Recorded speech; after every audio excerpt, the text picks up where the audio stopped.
قریبی لوگوں سے کریں. ہمارے ہاں اللہ ہم سب کو دین کی صحیح سمجھ دے، ہم خدمت کا آغاز پاکستان سے بھی باہر کر لیتے ہیں. جذبہ بہت ہے، یقیناً کرنی چاہیے، لیکن ابتدا تو اپنے قریب سے کریں نا بھائی. اپنے پڑوسیوں کا، رشتہ داروں کا خیال رکھیں. آپ لسٹ بنائیں کہ جب آپ کے پاس سرمایہ آئے گا، آپ کے پاس مال آئے گا، تو کون سے قریب پہلے لوگ ہیں جن کے ساتھ آپ نے معاونت کرنی ہے. خالہ ہے، پھوپھا ہے، ماموں ہے، چچا ہے، چچی ہے، اور ان لوگوں کو زیادہ انتخاب کریں جن سے دکھ زیادہ لگا ہے. فائدہ کیا ہوگا؟ آپ کی دل کی جو رنجش ہوگی نا، اس کو مرہم لگنا شروع ہو جائے گی. اور دوسرا، ان کی طرف سے جو پھر دعائیں آتی ہیں نا، وہ دل کی سارے غبار کو ہٹا دیتی. بات سمجھ آ رہی ہے؟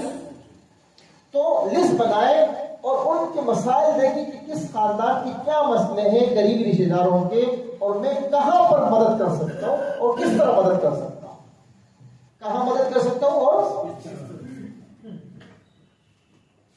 اسی طرح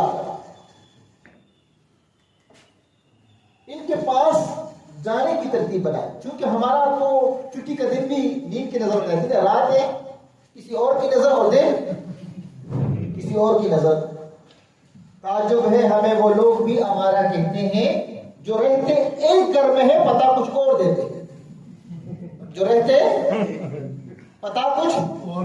تو زندگی ہماری بھی ایسی ہے، راتیں کس کی نظر ہو جاتی ہے وہ ہم سب کو پتہ ہے، اور دن کس کی نظر میں ہوتا ہے وہ بھی ہمیں. تو یہی ایک دن رہ جاتا تھا جو رشتہ داروں سے ملنے کا ہوتا تھا، کسی کے ساتھ بیٹھنے کا ہوتا تھا، کبھی گپ شپ لگانے کا ہوتا تھا. آج ہم سب کیوں مایوسی کے شکار ہیں؟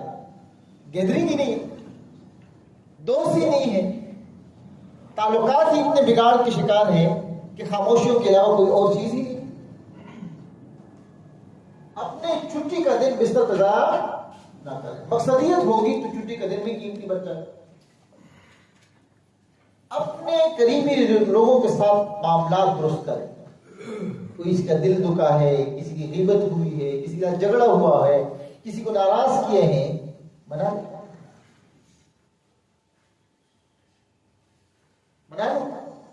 اور منانے میں بالکل دیر نہیں لگتی ہے کہ آپ معافی مانگ لو، بس ختم. من تواضع للہ رفعہ اللہ. جو اللہ کے لیے جھک جاتا ہے اللہ اسے اٹھا دیتا ہے.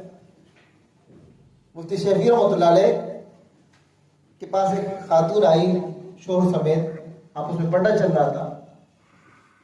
دونوں کی بات حضرت نے سنی تو مفتی شفیع رحمۃ اللہ نے فرمایا کہ بیٹی میں آپ کو ایک بات بتاؤں کہ اگر آدمی حق پر ہو اور اپنا حق چھوڑ دے اور معاف کر دے تو اللہ جنت کی بیچ میں اس کو کر دے گا. تو آپ نہیں چاہتی ہو کہ اپنا حق معاف کرو، ناراضگی چھوڑ دو؟ انہوں نے فرمایا کہ حضرت ایسا ہے؟ تو آپ نے فرمایا بالکل ایسے ہی. کہا مجھے چٹ پہ لکھ کے دے تو مجھے جنت میں کر ملے گی. انہوں نے لکھ کے دیا کہ یہ تو اللہ کے رسول کا ارشاد ہے، اس کی بات جھوٹی. ومن اصدق من اللہ قیلا. اللہ سے زیادہ سچا کون ہو سکتا ہے؟ اللہ کے پیغمبر سے زیادہ سچا کون ہو سکتا ہے؟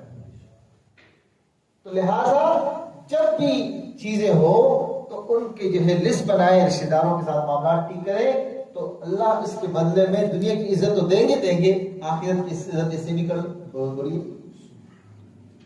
تو امتی کے رول میں ہم نے خدمت اور دعوت کو اپنانا ہے. خدمت اور یہ بات کلیئر ہوئی؟